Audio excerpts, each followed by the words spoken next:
Hey, Mark. Hey. Hi, Liz. Hey. How are you? I'm great. We are recording our first podcast. We are. Are you nervous? Not at all. Do you think something's going to mess up? Like, what if we didn't push the record button? Well, they wouldn't be hearing this right now. Then we'd be safe. No one would know we're an idiot. Yeah. All right. Well, then here we go. Welcome to My Grandma's Diaries. Welcome.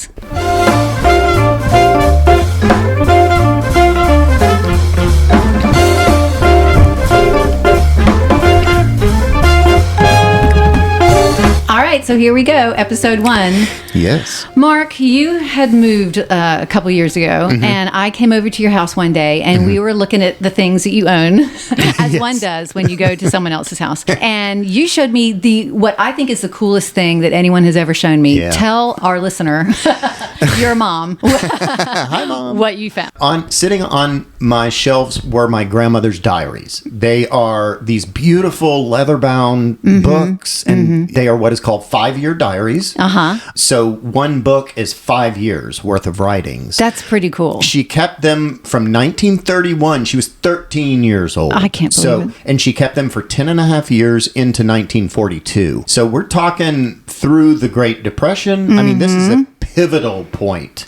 And in it's American so cool history. because, like you mentioned, she starts when she's 13 years Right. old. So not only is the world changing around her on the regular, because the Great Depression, things are up and down all the time, especially we'll discover for her family. And then the World War II is coming right around the corner. And she's developing as a little girl to a grown woman. We have so much interesting stuff to discover. I can't imagine a better time in history for her to keep these 10 and a half years of diaries. It literally goes from the moment of the Great Depression begins to right after World War II starts. She was alive for 2 world wars. For sure. An infant, of course, in World War I. Well, but still, I mean, even if it didn't affect her directly, it affected her family, which would have affected the way she was raised and what she thought about the world going on around her. And we started a TikTok about this because we decided, as soon as we found them, because we love the TikTok. Would love it. Oh my God, we're all over it. And we decided one day, let's just open it up to the day. It was a random day in October. Right. Let's pick one of these days and let's read about it. And that's the TikTok. And we were so excited. And we started it. Yeah. And then the more we read it, we're like, wait a minute, is she doing a play? We do theater. Is she having a love relationship with somebody? Who is this guy? Where did he even come from? So we thought, nope. We're going back to January 1st, 1931, and we're going to read this entire diary. And I think it's important for people to know the handwriting was really small, and Liz was able to open up the diary when we were meeting that day. These diaries hadn't been read probably since they were written. I couldn't believe it. She wanted them read. I mean, I think that's clear now. She was a writer. That's why she wanted these diaries to keep them. And she was a storyteller, as are many people in her family. That's pretty... including me. Yes. Us right now. Exactly. Oh my God. 100%. Yes. And that's a perfect segue into the fact that your family is 1,000,000% behind this project. Oh, absolutely. Everybody. It just is a story that needs to be told, and everybody understands that. These are time periods where Elizabeth didn't really talk about. And the reason is because, well, you will find out as the story unfolds. 100%. Yes. Yeah. These may be some dark times coming up. But light, too. I mean, eventually. Oh, no. Yeah. For sure. But what we want to do in the podcast, which is very different from the TikTok, is in the TikTok, we're reading the entries. Maybe we're putting some historical context to it. But what we want to do with the diary now for the podcast is really delve into all the people she's hanging out with. Yeah. I want to know what happened to those people. Right. Who were her friends? What were they doing? What was going on around the town around her, or who in politics? Everything. We're just diving deeply into it. So in the TikTok, we started January 1st, 1931. Yep. But since we have started this, Mark has actually been contacted by a distant cousin, and this cousin has a treasure. You want to tell me a little bit about that? It's just so interesting. I got a TikTok direct message one day from a gentleman who said, I think we're long lost cousins and you don't know me. I'm in Arkansas, but we have the same great grandfather, Morris Hartzell. Right. And this story just centers around him a lot. So I thought, wow. He said, my aunt is the listening audience doesn't know her yet, but her name is Reva, and she plays a pivotal role in Elizabeth's childhood, or in her teen years. And she's also Elizabeth's cousin. They're first cousins. They were first cousins. They even wrote letters back and forth, all this. But Reva kept a lot of stuff through the years, and she kept this Bible. It was Morris Hartzell's Bible. He's my great-great-grandfather, and just a beautiful book. Well, and beyond that, we're talking about Southerners. We're Southern people. This is the Midwest. And Southern Bibles are more than just the family Bible where you write your births and deaths in. You store things in Bibles. Yes. When I found my great-grandmother's and my mom's Bible, inside of it were all kinds of things. Little pressed flowers, obituaries of family members, birth announcements, cards that they had gotten from each other. And that's what this was. In this diary that your cousin found was a letter that your grandfather, Elizabeth's dad, had written to Morris Hartzell. And this predates the diary by about 5 years. And it paints such an interesting picture for me in the research I've done since seeing it about this family. And Mark, I want you to read the letter. Okay. And we'll learn a little bit about what's going on when Louis Hartzell is writing a letter to his father. So he wrote this letter at the Hotel Allen in Monticello, Arkansas. December 6, 1926. Dear Dad and Mother, received Mother's letter when I was home last Sunday, and since I came here and I'm on a new job. Am with Johnson and Ties of Little Rock. This, I suppose, will be our future home, but I will not move the family down till after school is out next spring. We'll go home about once a month until we can sell out and move down. This is a nice town, about the size of Searcy, and a nice place to have. And I'm getting a good salary, and we'll have a chance to make some money, and I feel that we can have our health here, as well as most any place. Also, have good schools and churches.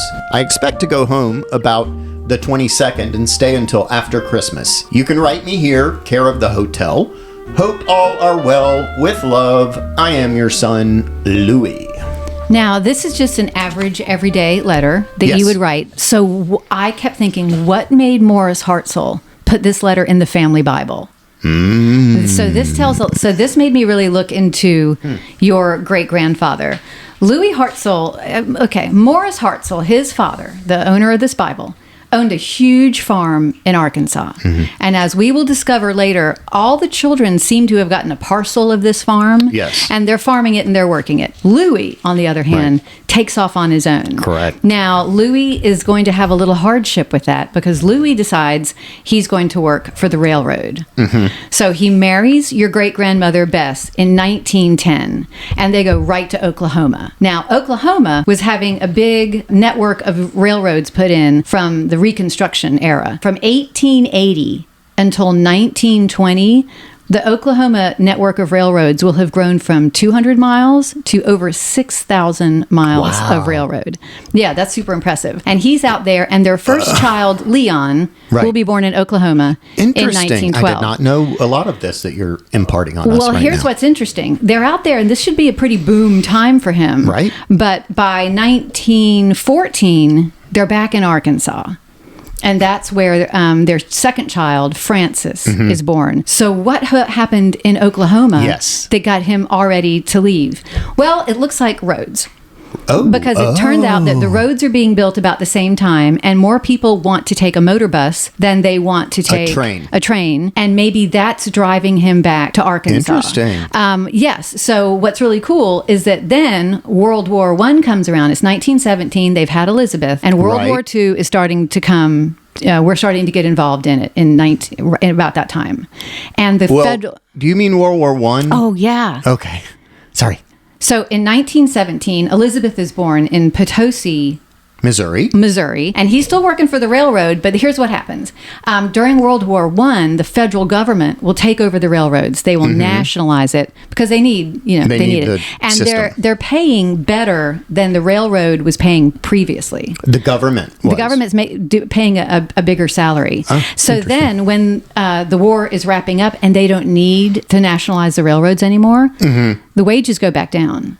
A lot of people lose their jobs. They strike for 15 months. And this is at the heart of the time when Louis is probably having a real hard time finding a job. So you connected those dots. Right. And so now here he is in 1926. It's after the war. And writing this, right. And he's writing this letter about, he's got another job and this should pay him a good salary. And hey, this place is just as good as any other place. I can raise my family here. They have been all over the place. There's even in 1920, 3 years after Elizabeth is born, they're living in Spring Creek, Missouri. Okay, Elizabeth is born in 1917. Right. In 1920, they've already moved from Potosi, and they're living in Spring Creek, Missouri, which is about 300 miles from where they had been living, but it's only about 50 miles from Bell, Missouri, which is where Elizabeth's mom is from. Okay. So maybe they were trying to move closer to family. Sure. I don't really know. But yes, he moved around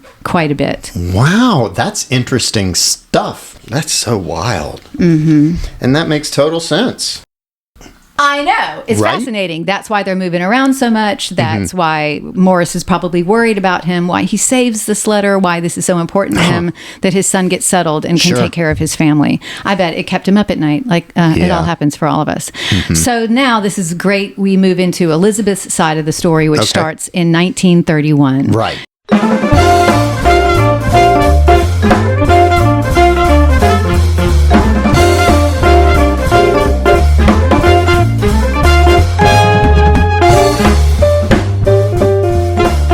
She's living in Monticello, Arkansas. Yes. Apparently her dad's looking for work, but things are going okay for them, which we're going to see in some of her diary entries, which we will start right now. Love it. January 5th, 1931. Went to school all day and to town with Bobby after. Sure do miss Daddy, who went to Little Rock yesterday afternoon. Studied tonight and read after that. January 16th, 1931. Didn't have to take my algebra exam today because Mr. Durand was gone.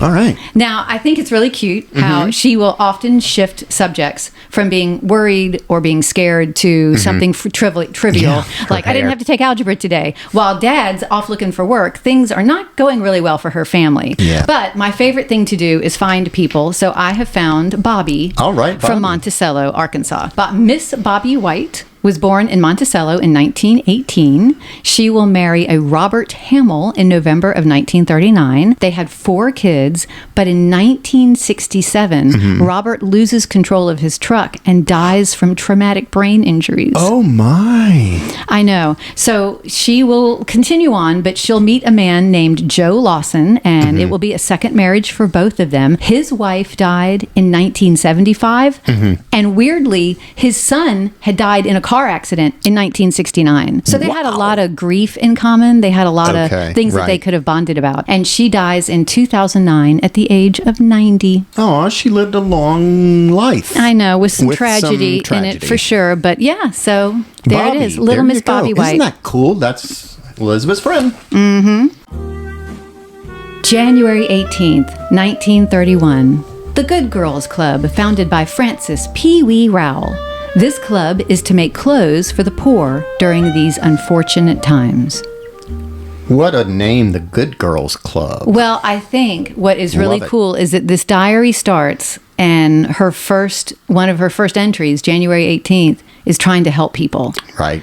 And it's such irony because she's about to need something like the Good Girls Club. Right. She doesn't know this is coming. She's looking forward in life. She's like, what can I do to help? And she and her best friend, Pee Wee, what a cute little nickname. Right. I imagine this little 5-footer running around, are looking out to help other people, which is really cool. I also found Pee Wee. Oh, yeah? Pee Wee, who is Frances Rowell, was born in Monticello in 1917. She'll end up going to the Arkansas A&M University. I guess it was a college then. Yeah. And she will be the homecoming queen at the football game, which was actually mentioned in the newspaper for her engagement. So they're like, and she's also homecoming queen. Yeah. In case you forgot. Right. You want to see a picture? All right, Pee Wee. She marries a man named Raymond Stevenson. He owns a funeral home. Okay. I mean, someone has to. Right. And they will have 2 children, and she will die in 1991. But when I found death announcements for her, they listed her as Frances, quote, Honey Stevenson. So she started off with the nickname Pee Wee and ends with the nickname Honey. Yeah. Pee Wee young, honey old. That's right. Yeah. Oh, honey. Oh, so honey. I love it when you're so sweet in your life that you get 2 nicknames. Yes, yes. And 2 sweet nicknames, Pee Wee and Honey. I think that's so cool. January 19th, 1931.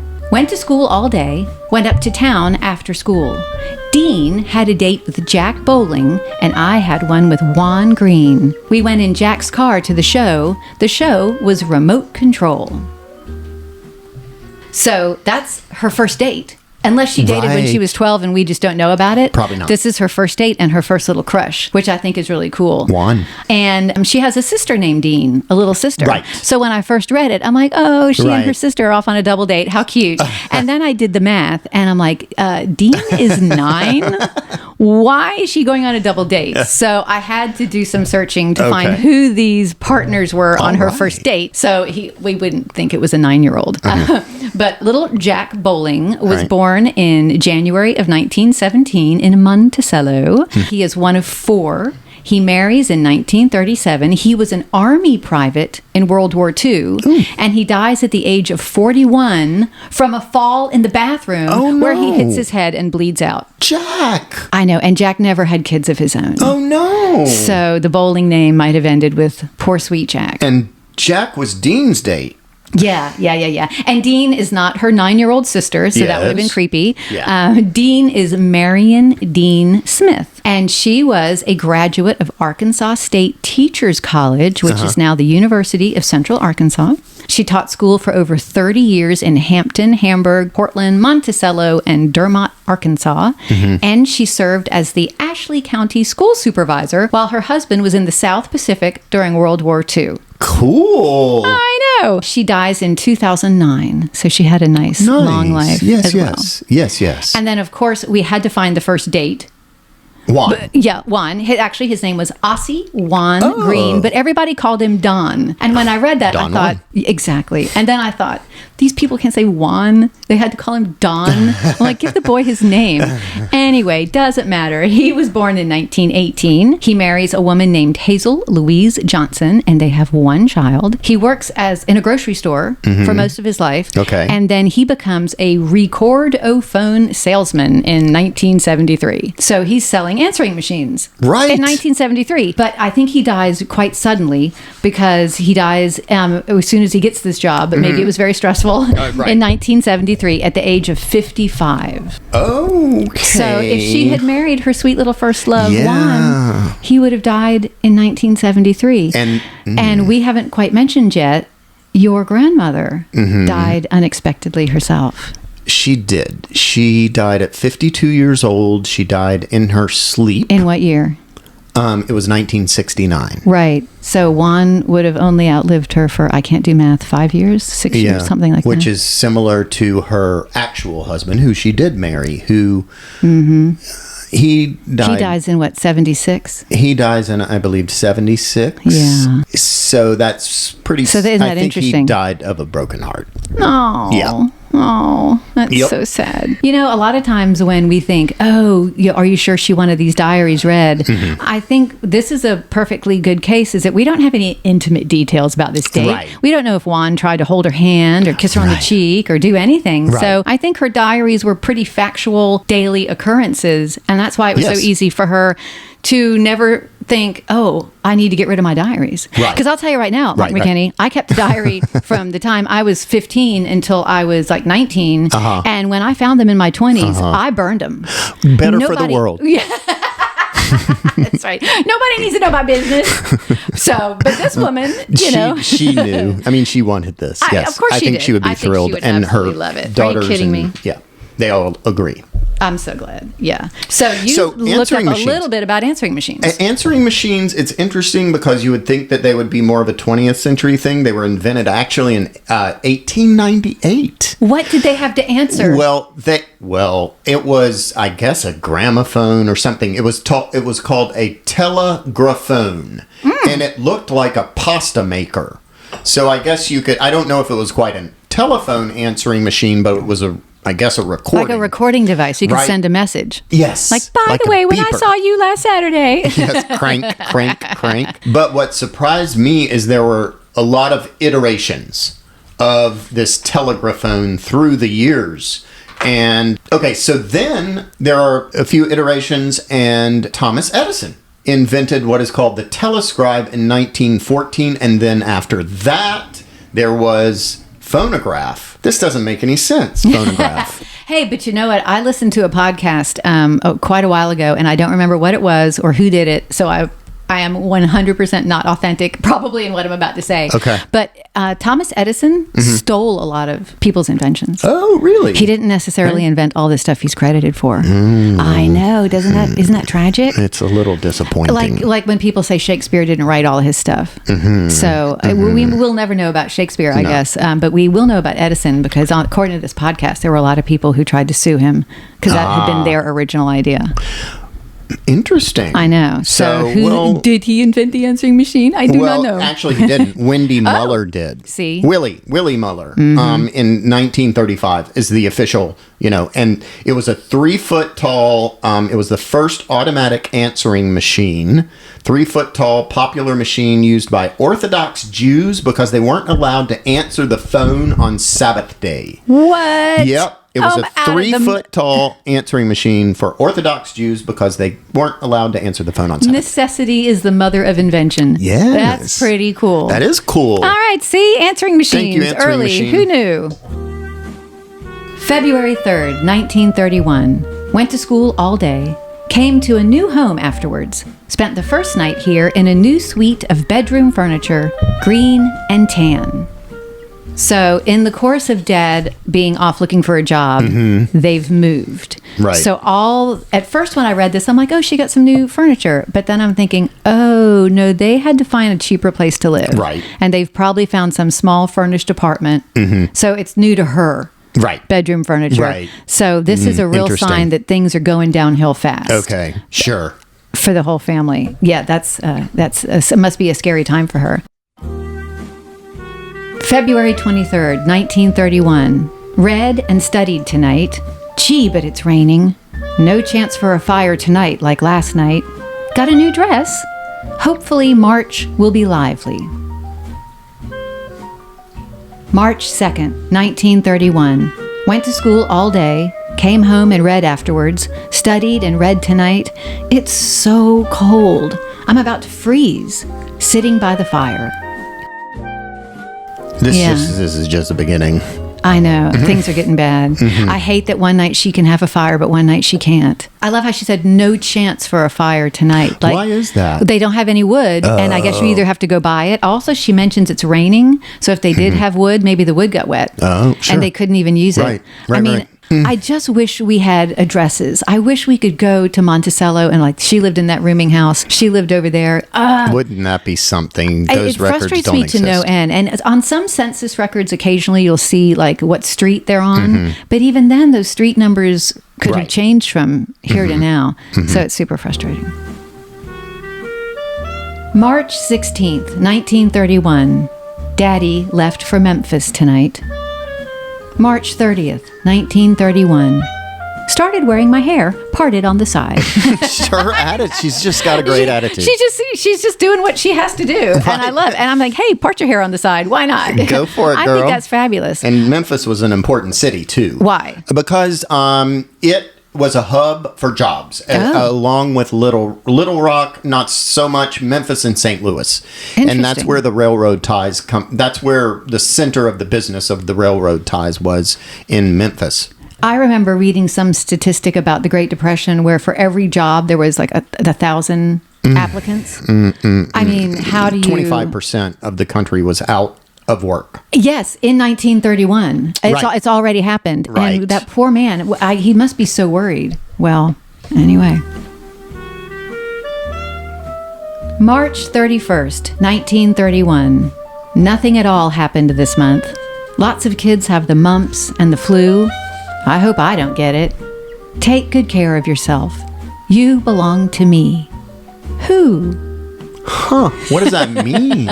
Well, when I went back, because I had written down this entry to read it, and then I went back to see, is there an indicator of who this who is? Right. And I don't know. Maybe it's Juan. Maybe she's still crushing on Juan. Mm-hmm. Maybe she's got a crush on somebody else. I don't know. But the line, take good care of yourself, you belong to me, comes from a song. And I didn't realize at first, because like you said, this writing is tiny. She drew little musical notes around it. So here's the song. Somebody else tonight belong to me. Oh, beautiful of my heart tonight belong to me. Down by the stream, how sweet it will seem, one for to dream in the moonlight here. Oh, with the dawn I know you'll be gone. Tonight you'll be gone forever. So she's worried about everybody having the mumps and the flu. Right. And I bet she is so worried because the Spanish flu was in 1917. That's the year she was born. Okay. So imagine how terrified her parents had to be. People are dropping dead. Millions of people died all around the world. The president at the time will be Woodrow Wilson. Uh-huh. He says nothing Really? about the pandemic. Nope. He won't even let his Surgeon General make health recommendations to the country. Wow. He allows him to make one, and the message was like, wear a mask if you feel like it. Oh, dear. I mean, there was nothing. And so weird, when we were having our pandemic in 2020, I read this really, really cool book about a boy and bees. I don't remember the name of it, but it was set during the Spanish flu, which was so weird because it had been written in like 2013. Mm-hmm. But it was so interesting because so many people thought the government had made the Spanish flu. They thought that it was to control the banks because banks were closing and that you really? couldn't handle money because it had germs on it. And they thought, oh, sure you can't. This is just the government trying to steal all of our money. Wow. So the family in the book I read, they go off and live on their farm to get as far away from people as possible because everyone's dying. Their families are dying. It's really terrifying. And I thought, what a parallel to what was going on in 2020. And this Absolutely. author wrote the book 7 years before the pandemic.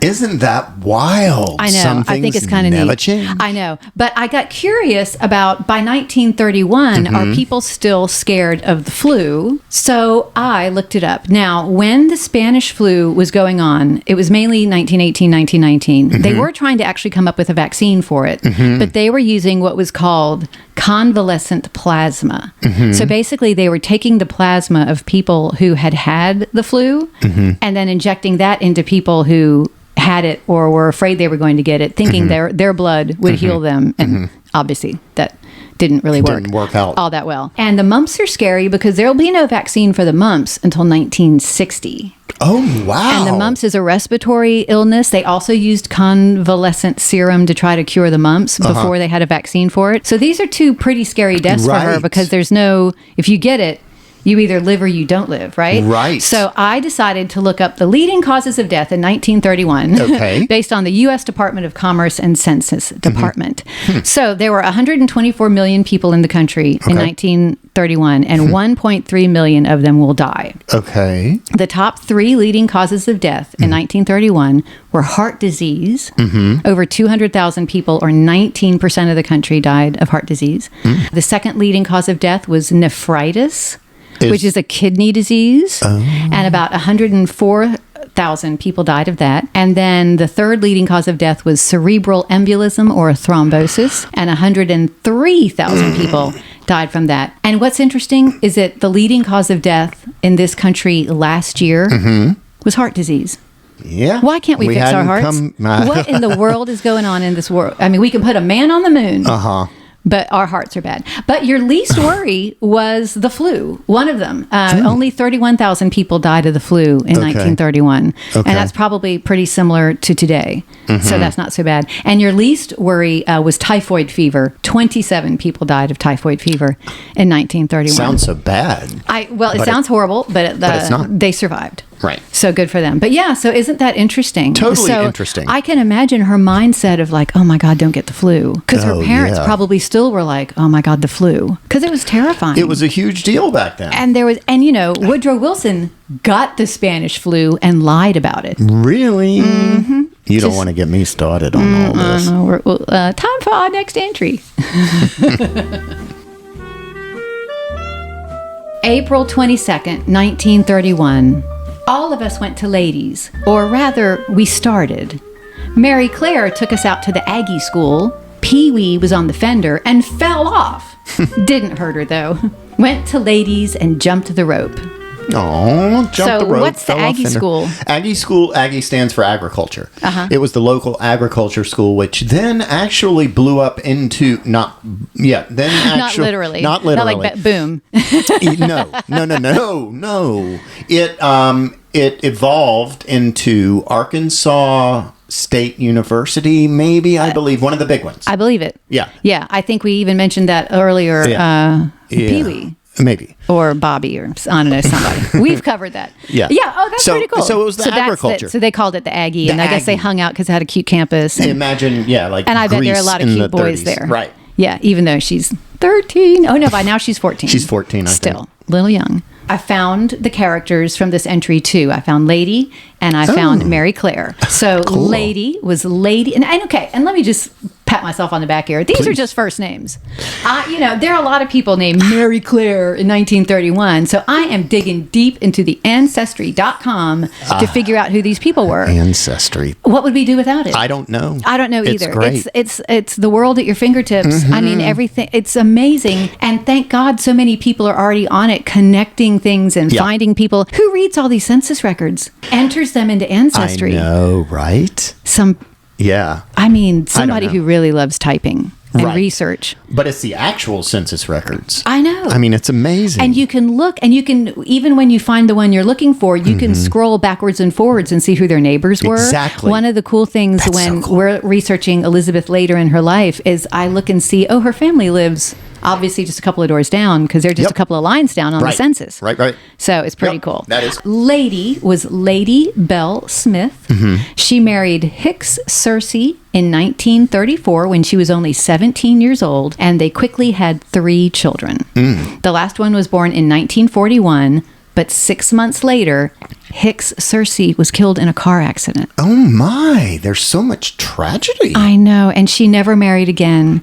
She lived to be 82 years old. Wow. But that wasn't the only tragedy that she had. Okay. That young child, that last baby of hers, also died when she was in her 40s. And she left a husband and 3 children, just like her dad had done. Knowing all these stories, how they ended, it's quite emotional. Well, that's happening to me so much because everyone that I meet in these diaries, I'm like, oh, let me see. And they're all dead. Now we know this was written happened. In 1931. We can see the future. And I get to know these people and I like them. And I think, wouldn't it be lovely to go have a tea with them? Oh, God, can you imagine? To have a little cookie and sit in their house with little doilies on the furniture and talk about what their life was like? Well, yes, it would be. It makes me super sad to think I'll never know these people. But it's better than not knowing, right? Exactly. So I also found Mary Claire. Yeah, what's she up to? Mary Claire Cruz was born on November 12th, 1917 in Monticello, Arkansas. She married James Albert Price in 1940 in Alexandria, Louisiana. They had 4 children during their marriage. She died in 1995 at the age of 77 and was buried there in Louisiana. I found her wedding announcement, and it was so cute because it was written, while we were motoring up to Alexandria for the wedding of Albert Price. And it was just so, let's go motoring to this wedding. I thought it was just charming. Oh, Mary Claire. April 1931. A pretty exciting month. We've all got big plans. Mine is BBB, or Big Bean Billy. He's married, and he's got a kid. But what do I care? He's cute, and I like him. He doesn't know. Ooh. woo. Big A Bean woo-woo. Billy. Big Bean Billy. BBB. Yeah. Looks like it's kind of like having a crush on a school teacher, right? Yeah, I mean, I think she's just a little crush because Bill in the 1931 census, there are a lot. There's a few? Yeah, there's one or two. So I'm looking at Bills, I'm looking at Williams, I'm looking at every combination, and I think I found our candidate. His name was Will, and they called him Willie. Yes. So, okay. Willie. Willie Lane was born in 1905, and in the 1930 census, he's working in her town in a textile mill as a machinist. He has a wife and 3 kids. Oh, dear Elizabeth. And a crush coming at him from Elizabeth. I think the crush probably lasted a week or so. Well, you know, it could have lasted forever, but we have some information coming up about this factory where they all worked. June 4th, 1931. I started working at the canning factory today. Snipped beans from 7 until 12 and from 1 until 6. Made buckets at 54 cents per bucket today. June 6th, 1931. Worked all day. Got 10 buckets. Mother helped me a while this afternoon. Got my paycheck. Made 90 cents. June 12th, 1931. Worked all day. Got 8.5 buckets. Some of the snippers started to strike. Some got fired. Sat around home tonight. June 23rd, 1931. Worked until 11 this morning. Got 4.5 buckets. The canning factory closed. It's not going to can any more beans. Foretelling. Oh, yeah, for sure. Here comes the Great Depression. Yeah. But what's even sadder is here it is June. She's out of school, and it's not go enjoy your summer vacation. Right. It's go get to work. Right. I know. And, we got a comment on TikTok from somebody who worked in one of these bean factories, or their mother, somebody. And they loved having a job, just period. These young people, 14 years old, they just thought it was great. And then suddenly everything shut down. So literally life was great. But yes, they had to work, these kids. Oh, it's true. What I found really interesting about her diary is in 1931 is went to school all day, studied, read a book, brushed my hair, with just the few entries that we've read that really had some meat to them. And then I noticed at the very back of the diary, she would write a little summary for the end of the year. Right. And in 1931's summary, she writes about how everyone's making fun of her for the diary, but she doesn't care. Right. And next year, she's going to write more. And she's going to get more detailed, and she's not going to care what anybody thinks about it, which I think is really cool. But I found that to be true because 1931 is, very juvenile, very 13-year-old. Yeah. But once 1932 hits, this girl gets a writing style that's going to stay with her throughout the diary. Wow. And there'll still be a lot of repetitive, went to school all day or went to work all day kind of stuff because she's factual about her day. She's really keeping a record. And that also feels very Southern and very farm life to me because one thing I've learned as a historian is that Southerners, we're not the novel writers of the North. Like North has these long winters. So you sit in your house for a long time back in those days and you wrote things. But Southerners are farmers. Right. And your daily entry is, fed the cows, this cow died, got some flour, sold 2 pounds of, and she's very much taking on a style like this. And it still tells a really beautiful story, but she's to the point, which is so different from 1931. So I'm really looking forward to moving into 1932, but that's not going to happen yet. We have a few more to get to before then. And Mark. Yeah. That's a wrap on the first podcast. I love it. This is so much fun. This is so much fun once we figure out how mics work, where the buttons are, and things on our machine, and we don't sweat because we don't have the air conditioning on. No, it's fine. I love this. This is fine. great. It is fun. And this is very fascinating. We have so many good things coming up. And Patreon. Yes. Oh my God, definitely find us on the Patreon. As soon as these episodes drop on Tuesdays, our Patreon at the $5 level will have a gallery of images of all the pictures of all these people I have found. I have pictures of Mary Claire. I have pictures of Lady. I have so many pictures to share. We'll also share, some boring stuff, some maps and some pictures of the town back then. But to give you a put a real visual into what we're talking about here. And every Sunday, we go live on TikTok for about an hour or so, and we take questions. We like to do things that Elizabeth might have done in the 1930s, like make candy or do our laundry. So it's chaos, but it's a lot of fun. And every Sunday, we will also post these to our Patreon at the $5 level. So go on over there, subscribe, support us, become a producer of our show. I know we definitely want to take a field trip to Arkansas and Missouri one day find all these old places, go visit the graves of these people that we've met and we've fallen in love with. And we want to take y'all with us, but we definitely can't do that on the money we're making. So we're hoping to raise a little Patreon money. Also, at the $10 level, we are going to offer bonus episodes where we do answer questions. So fill up the comments, y'all. We love a question. And we're going to interview some of these people that are still around. Mark's mom, Elizabeth's daughter, is alive and well and cute as a little button. So we'll be interviewing her. We're going to interview this cousin that Mark has found because of TikTok. And we'll have lots of little fun bonus content for you there. So definitely on all the things, we are My Grandma's Diaries. The TikTok, the Instagram, the Patreon, we got it all. So find us wherever you like to enjoy social media, and hopefully one day soon a YouTube. But Lord, we can only do so much at once. Remember, this is a 10.5-year story. So we're going to be here a while. So get comfortable. Put on your soft socks, put some moisturizer on, lie back. We're not stopping. Enjoy My Grandma's Diaries, and we'll see you next week.